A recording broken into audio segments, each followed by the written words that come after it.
স্বাগত জানাচ্ছি আয়না ইংলিশ একাডেমির পক্ষ থেকে। মোহাম্মদ জামান হোসেন।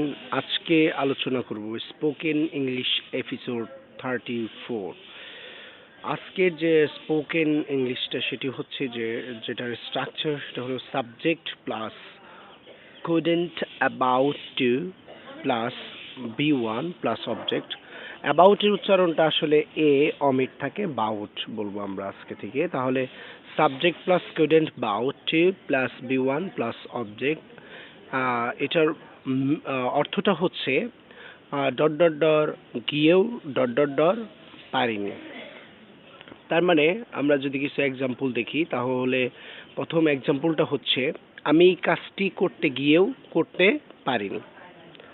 তার মানে ওই যে বলেছিলাম যে ডট ডট ডট ডর গিয়েও ডট ডট ডর পারিনি, তার মানে কাজটি করতে গিয়েও আবার কি করতে পারিনি।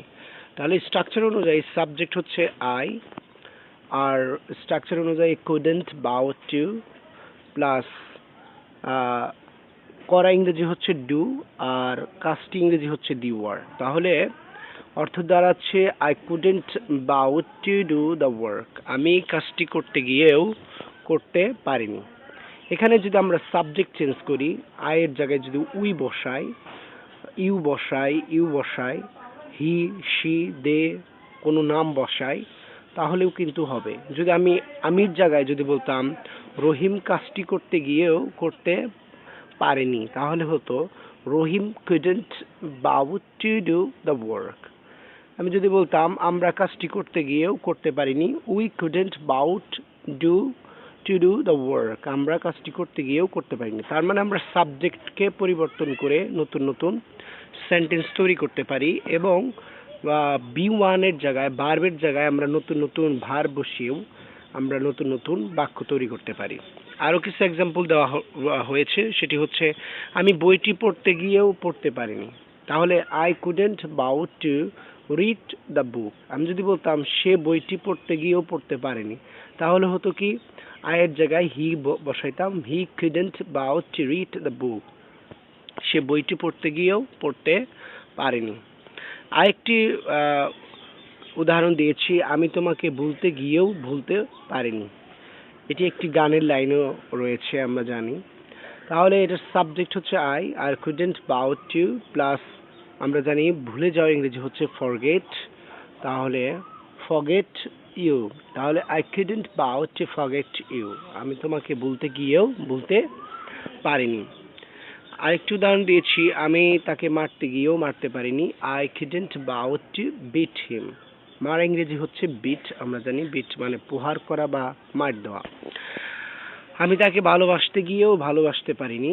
I couldn't about to love her, আমি তাকে ভালোবাসতে গিয়েও ভালোবাসতে পারিনি। আর যদি বলতাম সে আমাকে ভালোবাসতে এসেও ভালোবাসতে পারিনি তাহলে হতো he couldn't about to love me। তো এই ছিল আজকের লেসন। তো please subscribe my channel, press the bell icon obviously to get new notifications, please share, like, comments, এবং এর পরবর্তী ভিডিও নিয়ে আলোচনা করব স্পোকেন ইংলিশ এপিসোড 35। তো ততক্ষণ পর্যন্ত সবাই ভালো থাকেন। আর একটি রিকোয়েস্ট থাকবে, সেটি হচ্ছে আমাদের যে ওয়ার্ড মিনিং যেটা ভোকাবুলারি, এই ভোকাবুলারি প্রতিদিন 5টি অথবা 10টি করে আমরা শিখব। এতে করে আমাদের যে স্পিকিং লেভেলটা রয়েছে এবং সেন্টেন্স তৈরির যে স্কিল সেটি তৈরি হবে, এবং স্ট্রাকচারগুলো অবশ্যই পড়তে হবে। তো আমি আশা করি যদি কেউ এই স্ট্রাকচারগুলো ভালো করে পড়ে মানে প্র্যাকটিস করে এবং বন্ধুদের সাথে এবং স্যারদের সাথে এবং যারাই আছে তাদের সাথে যদি 3 মাস বা 4 মাস কথা বলে এবং এগুলো যদি অ্যাপ্লাই করে অবশ্যই সে ইংরেজিতে একজন ভালো স্পিকার হবে। তো সবাই ভালো থাকেন, সুস্থ থাকেন, আবার দেখা হবে স্পোকেন ইংলিশ এপিসোড 35-এ। তো সবাই ভালো থাকেন। আসসালামু আলাইকুম ওয়া রাহমাতুল্লাহি ওয়া বারাকাতুহু।